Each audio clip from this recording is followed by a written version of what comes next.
आज शाम दूसरे चरण का चुनाव प्रचार थम जाएगा। 26 अप्रैल को 12 राज्यों के 88 सीटों पर वोट डाले जाएंगे। केरल की सभी 20 सीटों पर मतदान होंगे, तो इस तरीके से राहुल गांधी, शशि थरूर जैसे उम्मीदवारों की किस्मत का फैसला होगा।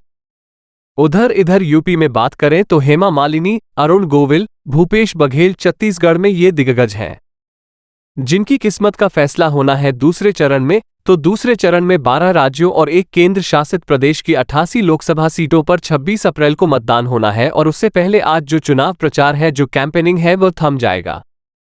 केंद्रीय मंत्री राजीव चंद्रशेखर, कांग्रेस नेता राहुल गांधी, शशि थरूर, अभिनेत्री हेमा मालिनी, रामायण सीरियल में राम का किरदार निभाने वाले अरुण गोविल जो कि मेरठ से प्रत्याशी हैं, इनके समेत 1206 प्रत्याशी हैं जो मैदान में है।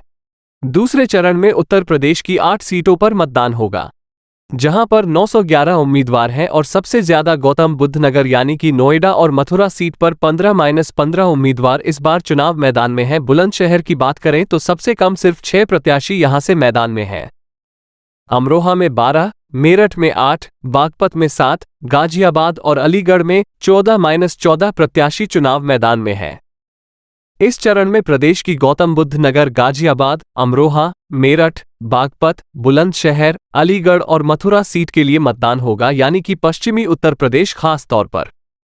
निर्वाचन आयोग ने कर्नाटक के समुद्र तटीय दक्षिण कन्नड़ लोकसभा सीट क्षेत्र में भी शांतिपूर्ण मतदान के लिए जो नक्सल प्रभावित मतदान केंद्र हैं, वहां पर केंद्र रिजर्व पुलिस बल और राज्य सशस्त्र बल की विशेष तैनाती करने का भी फैसला किया है, और इस उद्देश्य से इन क्षेत्रों में केंद्रीय रिजर्व पुलिस बल की 5 कंपनियां और राज्य सशस्त्र बल की 2 कंपनियां तैनात की जाएंगी। महाराष्ट्र की बात करें तो यहां पर 11 लोकसभा सीटों पर तीसरे चरण के मतदान के लिए, जो कि 7 मई को होने वाला है, वहां पर चुनावी मैदान में कुल 258 उम्मीदवार हैं, और तीसरे चरण के चुनाव के लिए नामांकन वापस लेने की आखिरी तारीख 22 अप्रैल थी। 258 उम्मीदवार हैं और तीसरे चरण के चुनाव के लिए नामांकन वापस लेने की आखिरी तारीख 22 अप्रैल थी। अब प्रदेश में तीसरे चरण के चुनाव पर सभी की निगाहें बारामती लोकसभा सीट पर होगी, जहां शरद पवार परिवार के 2 सदस्य एक दूसरे के आमने सामने होंगे। अब हम बात कर लेते हैं अरुणाचल प्रदेश की, जहां पर आज रिपोलिंग है। 8 मतदान केंद्र ऐसे हैं जहां पर आज मतदान किया जा रहा है। दोबारा से चुनाव आयोग ने 8 मतदान केंद्रों पर पुनः मतदान करने का आदेश दिया था। 19 अप्रैल को मतदान कराया गया था। लोकसभा और विधानसभा चुनाव के दौरान ईवीएम में गड़बड़ी और हिंसा होने की जानकारी चुनाव आयोग के सामने आई थी।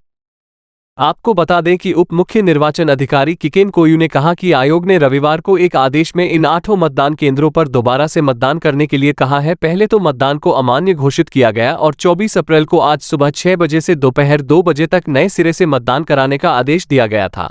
अरुणाचल में मतदान शुरू हो चुका है। जिन मतदान केंद्रों में दोबारा से मतदान कराए जा रहे हैं, उनमें ईस्ट कामेंग जिले में बामिन विधानसभा क्षेत्र का सारियो कुरुकुमे में नयापन विधानसभा सीट के तहत आने वाले लोंग ते लोत, अपर सुबनसरी जिले में नाचो निर्वाचन क्षेत्र के तहत आने वाले डिंग सर बगिया, सीएम जिमरी और लेंगी मतदान बूथ शामिल है। आपको बता दें सियांग जिले में रुमगोंग विधानसभा क्षेत्र के तहत आने वाले बोगनेर मलोम मतदान बूथ पर भी पुनर्मतदान कराया जा रहा है। इस पूर्वोत्तर राज्य में 60 सदस्य विधानसभा की 50 सीटों पर 19 अप्रैल को मतदान हुआ था, जिसमें कुल 89,26,194 मतदाताओं में से तकरीबन 76.4% लोगों ने अपने मताधिकार का प्रयोग।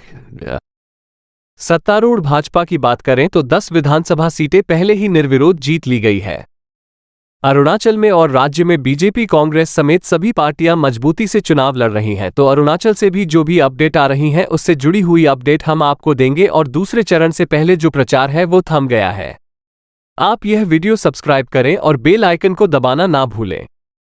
बाकी की खबरों के लिए देखते रहिए खबर वाला 24 न्यूज़।